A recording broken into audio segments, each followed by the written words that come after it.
Hello বন্ধুরা, আসামি Muiz village ফুডে তোমাদের সবাইকে স্বাগত জানাই। আজকে আমি তোমাদের সামনে একটা দারুণ রেসিপি নিয়ে চলে এসেছি।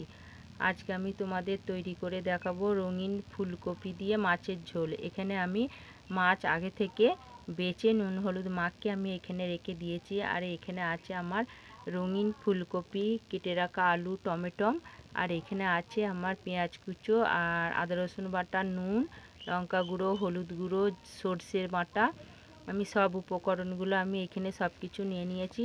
আর এদিকে আমি উনুনেতে আমি কড়া বসিয়ে দিয়েছি। আমি প্রথমে মাছগুলো আগে ভেজে নেব। কড়াইটা আমার খুব ভালো মতো গরম হয়ে গেছে। এবার আমি সর্ষের তেলটা কড়াইয়ে দিয়ে দেবো আর মাছগুলো খুব ভালো করে আমি ভেজে নেব। তেলটা আমার গরম হয়ে গেছে, এবার আমি মাছগুলো ভেজে নেব।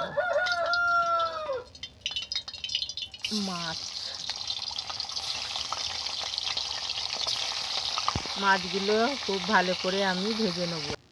মাছ আমার ভালো করে ভাজা হয়ে গেছে। আর ওই একই তেলেতে আমি আলুগুলো আমি ভালো করে ভেজে নেব। কেটে রাখা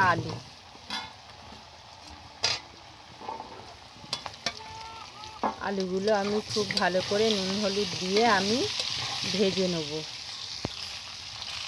পরিমাণ মতো নুন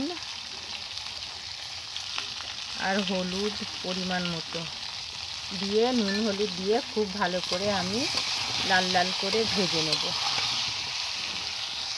আলুগুলো আমার ভালো করে ভাজা হয়ে গেছে। আলুগুলো এবার আমি তুলে নেব। ওই একই তেলে একইভাবে ফুলকপিগুলোও আমি ভালো করে ভেজে নেব। ফুলকপিগুলো ভালো করে ভাজা হয়ে গেছে, এবার আমি তুলে নেব।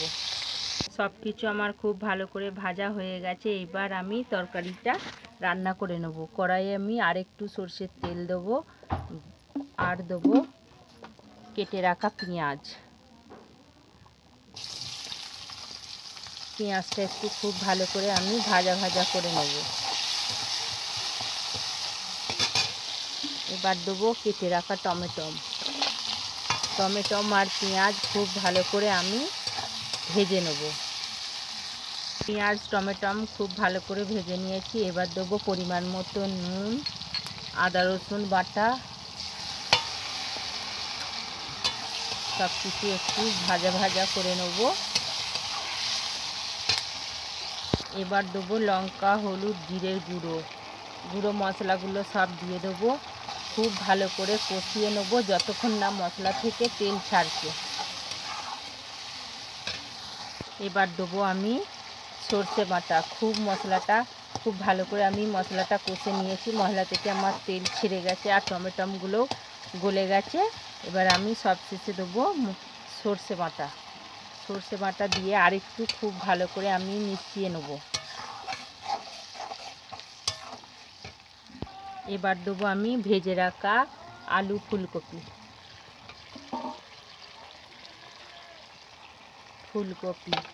আর একটু ভালো করে সব কিছু একসাথে মিশিয়ে পরিমাণ মতো জল দিয়ে রান্না করে নেব। খুব ভালো করে সব কিছু আমার মিশানো হয়ে গেছে। এবার আমি পরিমাণ মতো জল দেবো।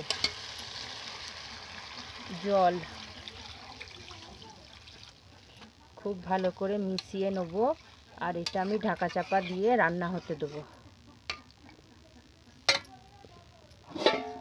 এবার আমি ঢাকা দিয়ে দেবো। এবার আমি সব কিছু ঠিকঠাক সেদ্ধ হয়েছে নাকি আগে এবার দেখব। ঢাকাটা আমি খুলে নিয়ে এবার সব কিছু দেখব ঠিকঠাক আছে না, সেদ্ধ হয়েছে নাকি। আলুগুলো আমার সেদ্ধ হয়ে গেছে। এবার আমি ভেজে রাখা মাছ দেবো। মাছটা দিয়ে আরেকটু ফুটিয়ে নিয়ে এবার আমি ঢেলে নেব।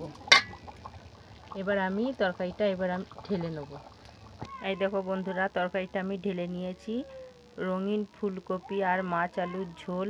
প্রথম থেকে শেষ পর্যন্ত ভিডিওটা দেখবে আর এইভাবে বাড়িতে তৈরি করে খেয়ে দেখবে কেমন হয়েছে, অবশ্যই কমেন্ট করে জানাবে।